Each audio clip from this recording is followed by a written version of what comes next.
Deep Gaming. It is I, your host and forever GM, the Great Unclean One, welcoming you to another episode.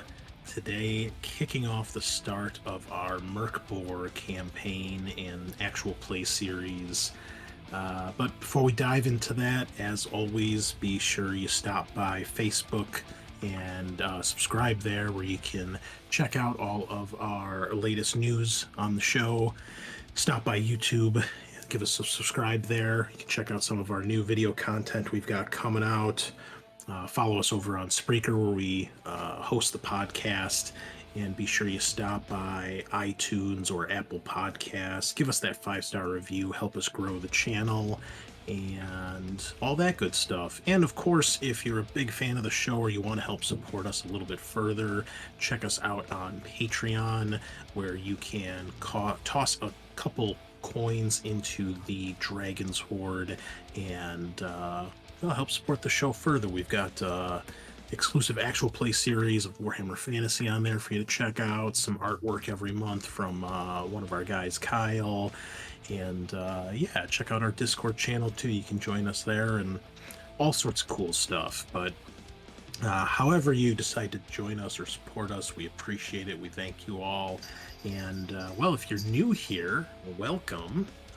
This is Dragon's Greed Gaming. We are a channel about all things gaming. We've been doing things now for about 2 years, primarily focusing on our podcast actual play episodes of various role-playing games. We've done some Warhammer Fantasy 4th Edition roleplay. We've done some Alien and Blade Runner. We've just recently finished a Warhammer 40,000 Wrath and Glory campaign, and now you are joining us for our next endeavor. We've also done some Tale of Four Gamers, playing or building some armies for old school Warhammer Fantasy 6th Edition in preparation for the Old World. So if you want to follow our hobby journey there, be sure to check us out over on YouTube for that. And, as we continue to grow and build the channel, we've got plenty more in the works, plenty more coming out, and we're already planning some stuff for Halloween this year, too. So, anyway, I guess before we delve in, if you're new here, really quick, who am I? I'm the Great Unclean One, your host, and I've been the GM for pretty much all of our games so far. Hopefully that's going to be changing soon, but more on that later. I've been playing games for a long time, as long as I can remember, as a wee lad. Video games, board games, RPGs, miniature games. At one point or another, I've delved into it, and the only thing I really haven't really touched are collectible card games. Not really my style, but done tons of stuff. Started off, what did I start off with? Blood Bowl and Hero Quest were some of the first intros to the miniature gaming world, and Battle Masters that eventually got me into Warhammer, and ended up working for Games Workshop for about 8 years in the 2000s, right after high school, and 90% of my friends current are all people that I met through Games Workshop, customers and staff, old co-workers of mine, and I've delved into everything, man. I've been gaming for a long time, and started to get into RPGs around high school. I first played D&D, and played a lot of D&D over the years, and recently, the last couple of years, really started getting into other types of RPGs, which I regret did not happen sooner. And ever since COVID started, we started recording for the channel, so here we are. Suffice to say, I'm a gamer through and through. Even made our own board game called Ethereum that we brought to market a couple years ago. So if you see that floating around, that was from mine and some other friends' crazy minds. Anyway, that's enough about me. Let's delve into our subject today. We're doing a very short introduction episode, as we usually do when we hop to a new system. We like to try to bring new systems to you guys because there's so much more out there than D&D and Pathfinder, and having played D&D for so long and just really gotten kind of bored with it, I've just I've played too much of it. I've gotten worn out from it, and I've realized there's so many other cool games out there that I enjoy, and I've learned that I really like brutal, fatal games that have a much more high morality rate for other players. So D&D can't quite scratch that itch. But today we are delving into a game that you may or may not have heard of. If you're into RPGs, I'm sure you have. If you're new to RPGs or you've really only been like in the D&D camp, you may not have heard of it. But it's a game called Mork Borg or Mörkbjör. It's a Swedish game currently being published by our good friends over at Free League Publishing. And it is one of the craziest, cool, bizarre things you will ever see. It's best described as a Swedish doom metal RPG. It was created by two guys named Johan Nor and Pelle Nilsson. The two of them came up with this game that they brought to Kickstarter back in May of 2017. It was funded in about an hour with almost 1,200 backers by the end of it. They raised about it was like 45 or 50 grand US dollars. And well, this game took the industry by storm. I was not aware of it at the time. I wasn't really as diverse in RPGs then as I am now. But if you're into, like I said, if you're into RPGs now, it's all over the place because this game has blown up. It has taken the gaming world by storm. And when it first came out, it absolutely blew up at the ENnie Awards. The ENnie Awards are, I guess the best way to describe it is kind of like the Grammys or the Emmys of RPGs. Basically, if you win an ENnie Award, it means you've got a top tier game that people should be looking at and checking out. And in I don't remember what year it was, but the year of the Ennies that Mork Borg came out, it won 8 Ennies, just sweeping categories left and right. 6 of those were gold, and 2 of those were silver. And it's just the most out of left field thing. They won gold for best writing, best layout and design, product of the year, best supplement for their one of their expansion books called Cult Ferratory, best digital aid and accessory with their monster approaches table, kind of like a random generation for when a monster encounters the party, and gold for best online content with their dungeon. Basically, it's a online tool they have to generate a dungeon for you to have your party go through. And then they won silver for best game and silver for best digital aid accessory, also for their dungeon thing that they have online. So it's a crazy game. If you haven't seen it, it's this little book with this bright yellow cover, this crazy black writing of the title across half of it, and this awesome looking skeleton with a shield and a bloody sword and a weird like beastman pig head thing. And when you open this thing up, it is unlike any RPG you've ever seen. If you have a chance, check out some of the interviews with the two creators. And they talk about how one of them, I believe it's Johan, he's the artist, the graphic designer. He did graphic design, or he does graphic design for a living. And when they made this game, they decided, let's throw every rule about graphic design out the window and see what happens. So every single page has different layouts, different colors, and most crazily, different fonts. I think the book has over 100 different fonts in it, and it's just bizarre. And while some people think it's a little hard to maneuver or get through, the cool thing is that there's so much good art and stuff that sticks out. You don't necessarily need to have good organization. For example, if you need to know how to generate the starting health for your character, there's a page with a big, nasty looking human heart on it, and it tells you your HP right there. The whole book is filled with stuff like that. Lots of clashing colors, yellows and pinks, blacks and whites, and it's just so cool. And the game itself is very simple and straightforward. They talk about how it kind of harkens back to the old school days of D&D, which some of us, or you'll probably hear the term OSR, old school revival, old school renaissance. Basically, this kind of new wave of gaming and making games and playing games for RPGs that focuses more on how things used to be back in the day when D&D first came out with first edition and AD&D. Basically, the idea being um, it's more about the journey.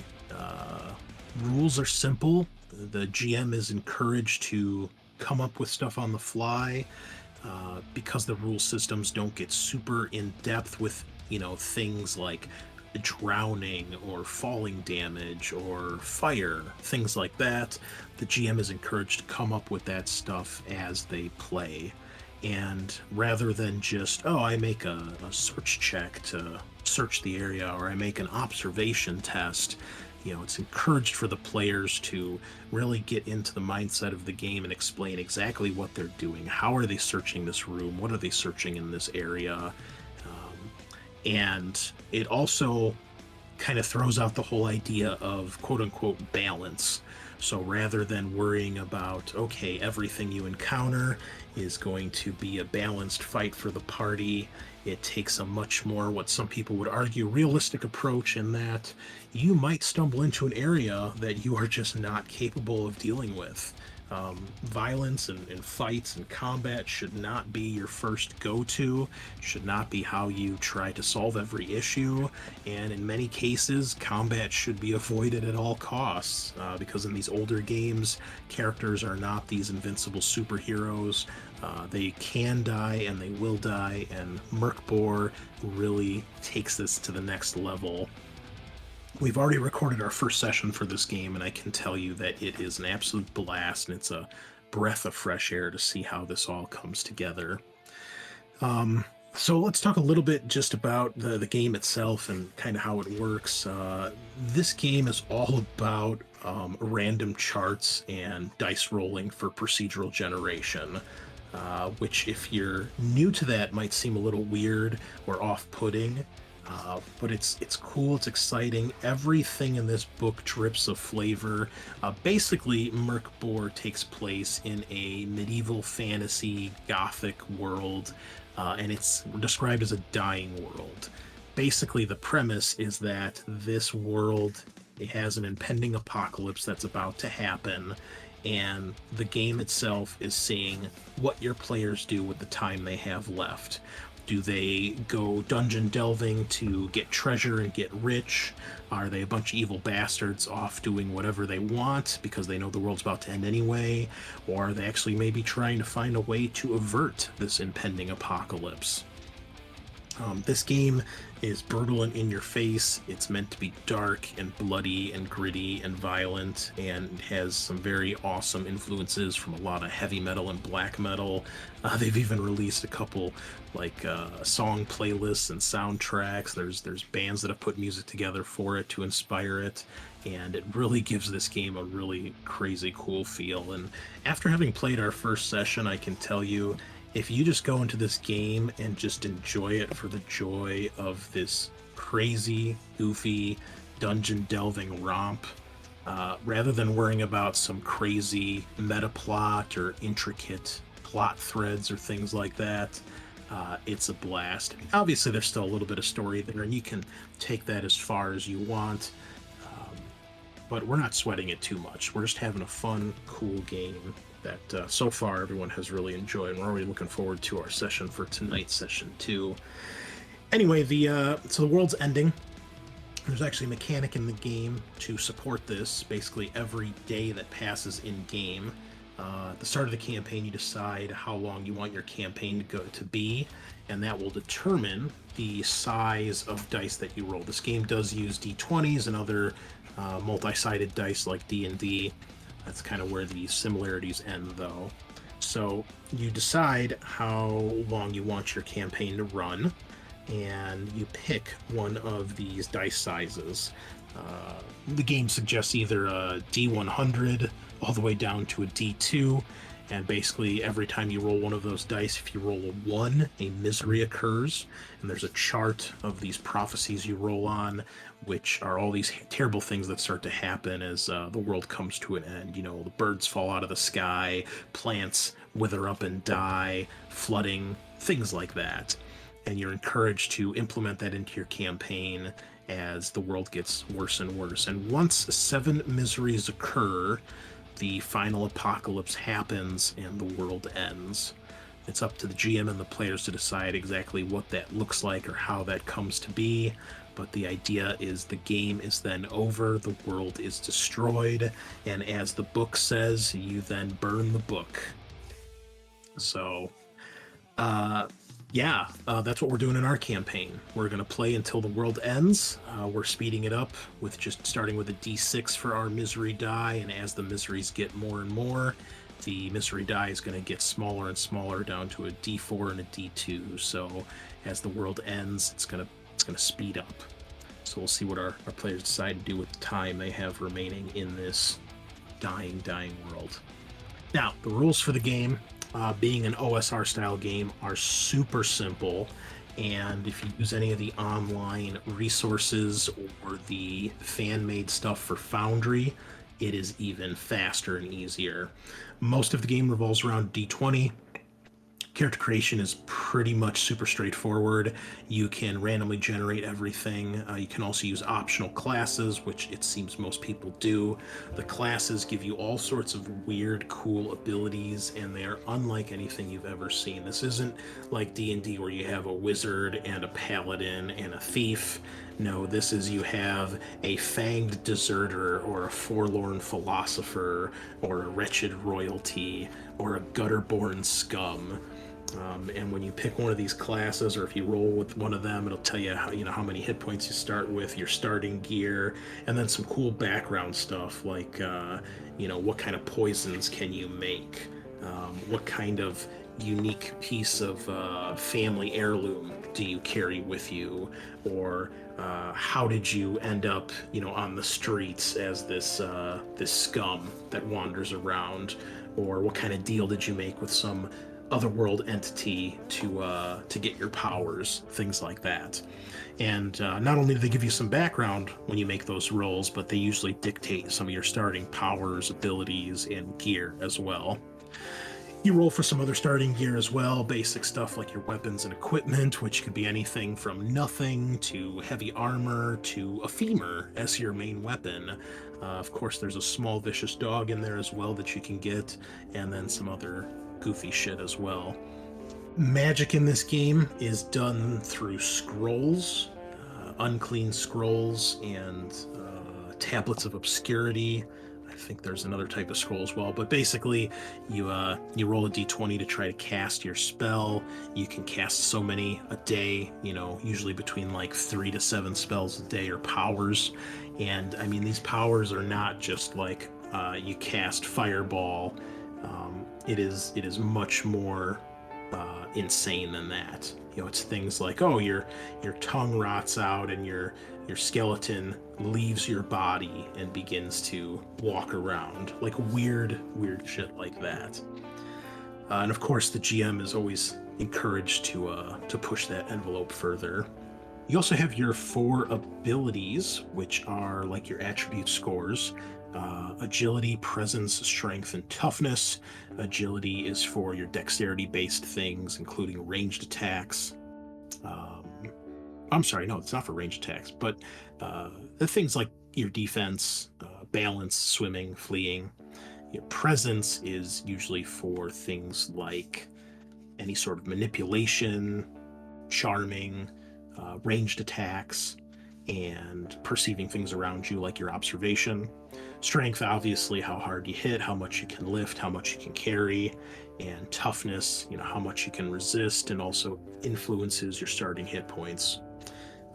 Usually, if you're using classes, you roll 3d6, you add those together, and that'll tell you what your stat is. So it's not like in D&D where you add those together and your strength is a 15. It's okay, I rolled a 15, my strength is +2. And so all of your abilities, your attributes will be from a -3 up to a +3, anywhere in between. And when you roll, You simply make a test. You'll have a DR, which is a difficulty rating that either is assigned by the GM or the game. Usually 12 is the average. If the DR is higher than that, the task is more difficult. If it's lower than that, it's easier. And you have to roll equal to or higher than the DR on a D20 to pass the test. And if you have any modifiers from your abilities or any gear, things like that, you add those accordingly. So if your strength is +2 and you're going for a DR 12 test, if you rolled an 11, you'll add +2 for your +2 to strength. That'll make it a 13. 13's higher than 12, you passed. Now, the really cool thing, it's very different to get your head around, but as a GM and having played this, I can tell you it's freaking awesome. This game is pretty much all player facing with the dice rolls, which means all the rolls are done out in front of everybody, and the players pretty much make all the rolls. When a monster attacks, you as the GM tell them what the DR is, usually 12, but sometimes it's different, and they roll to defend themselves rather than you rolling to make the attack for the monster. And so, even though it's a little thing, from a GM perspective, it feels less like you're targeting the players or maybe coming at them, and it feels more like the fate of the characters is in the players' hands. So if you failed your defensive roll, that's on you, not me, because my monster rolled a d20 and crushed you. So action economy is really simple. You get an action, a turn, and a move. They describe a move as being able to move across a regular sized room, average sized room, whatever that means. So again, it's not like other games like D&D, which has this huge action list, or Alien or Blade Runner, which has a very specific types of actions. It's very just, if the GM says you can do it, if it makes sense, if it seems feasible or plausible, let it happen. Initiative is also a little bit different than what you might expect. You roll a d6. There's just one person rolls one d6, and if you roll a 1, 2, or 3, the bad guys go first. If you roll 4, 5, or 6, the good guys, well, the players go first. And they all go. They can change their order. So if the players get to go, they can choose who in the group acts first. But yeah, it's a kind of an all or nothing system. Combat in this game is fairly brutal. Most characters, they're going to have like a D8 for their hit dice, plus or minus whatever their toughness may be. So you can have a minimum of 1.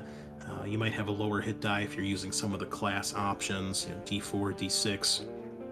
So most of our guys had between like 3 and like 8 hit points.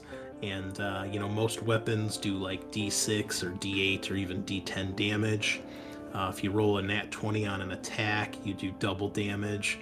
And if you roll a nat 20 on defense, you get to make a free attack. So those are critical hits. If you roll a 1, it's a critical fumble. Your weapon can break. Your armor can get damaged. You can take extra damage from monsters, things like that. And armor just does damage reduction.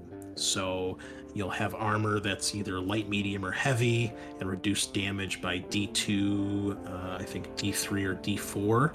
So between like 1 and 4 points of damage can be absorbed, which doesn't sound like a lot, but when someone's only swinging for D4 or D6 damage, it can actually be a big deal. But when you only have 6 hit points, pretty scary. Character death, it's gonna happen. You're gonna see it. If you hit 0 hit points, you're broken. You roll on a d4 table to see what happens. One of those results is dead anyway, so there's still a 25% chance you're dead either way. The other ones maim you and things like that, losing body parts and bleeding out, things like that. If you roll if you get into negative hit points, you're dead. That's it. Game over. Make a new character. And tune into our first episode to see how that works out, because it's fucking crazy. Now, as I mentioned with some of the Ennies and some of the awesomeness of this game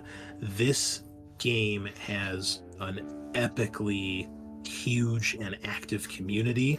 The creators actively encourage people to take this game, pull it apart, make it your own, come out with content, and there was even lots of fan-made content at the beginning that they made official, with some of their expansions, adding in some new classes, and some dungeons and things like that, some adventures. And there's tons out there that, while it's not official, it might as well be, because the community has really grasped onto the art style and feel of this game. And even if it's not officially endorsed by the Mork Borg team, a lot of the stuff out there is really, really cool. There's even some other games that have come out. There's Cyborg, which is the cyberpunk version. There's Pirate Borg, where you get to be pirates on the high seas, and Orc Borg, all sorts of other stuff in between. So it you may not have seen it everywhere, but in the depths of the internet and in the RPG world, it's really become a big thing. And there's just so much stuff to get your hands on. And if you go to their website, be prepared to have your mind blown for just what a weird website it is. But pretty much everything for this game you can get online for free. There's a stripped down version of the rules. There's a bare bone edition of the rule book if you just want to have the text without all the crazy formatting. And it's the one complaint I would have. There are some fonts that are a little hard to read in some places, especially when you're getting to like some of the lore in the game. There's not a lot, but there's some to kind of give you a feel for what's going on. There's a cool map of the continent that the game takes place on. Some of the font can be a little hard to read in places, especially when you get some of that fancy Gothic lettering. Am I looking at an A or an O? But other than that, if that's too much for you, then get the bare bones edition. It's free to download on their website. There's tons of adventures. As I said, they have a random dungeon generator, which will generate kind of some small plot hooks, some rooms for your characters to explore, and you can generate it with monsters. There's stuff in the book to procedurally generate creatures, and rather than like, oh, it's D6 orcs, or you're fighting a bear, you roll on this crazy monster approaches table, and you get stuff like the monster drags itself towards you and it wants to feast on flesh, or it's got this weird buzzing noise and it's black staticky creature. Rather than really concrete descriptions, it's much more nebulous and leaves the horror up to the mind. And again, there's tons of community stuff as well that you can use if you want to expand that, or just come up with your own crazy shit. When you start to read some of the rules in this game and things that people have put out, you'll realize that just, as an OSR game is supposed to be, you are encouraged to take the bull by the horns and go crazy. So get creative, get goofy with it, and you will not stray too far from the mark. Other than that, man, I don't know what else to say about this game. It's there's also a character generator on their website.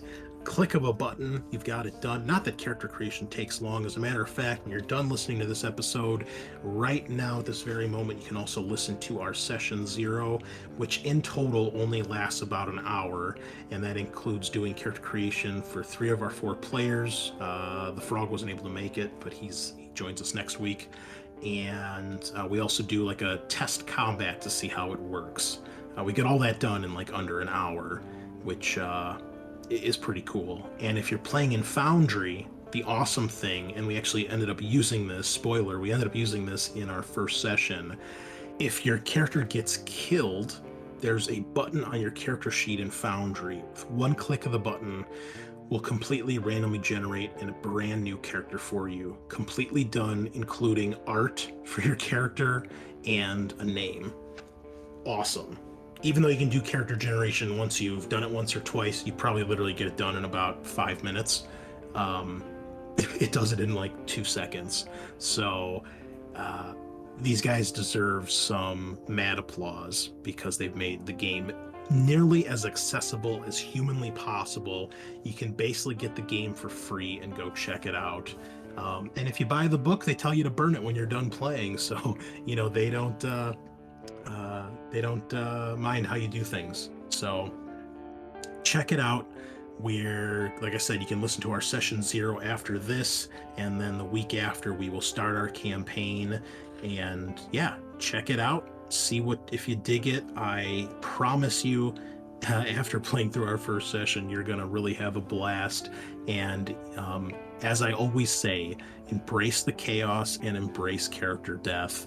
It is a breath of fresh air, and you will not be sorry for trying it out. So we're going to keep it short today. I probably rambled on a little bit too long. Thank you so much for stopping by to check it out. Just wanted to give you guys a little taste of what you're in store for. Again, that's Mork, or Merk is how it's pronounced, M-O-R-K with the umlauts. Mork Borg, Bjor. I don't know. That second part I haven't figured out how to pronounce. Everybody says it differently, even the creators, it seems. So Mork Borg, that's Dark Fort or Dark Castle in Swedish. Check it out, the Doom Metal RPG. Thank you so much for stopping by. We will see you hopefully in a few minutes at session 0, and then we will see you next week when we start off. So, same time, same place. Nighty night.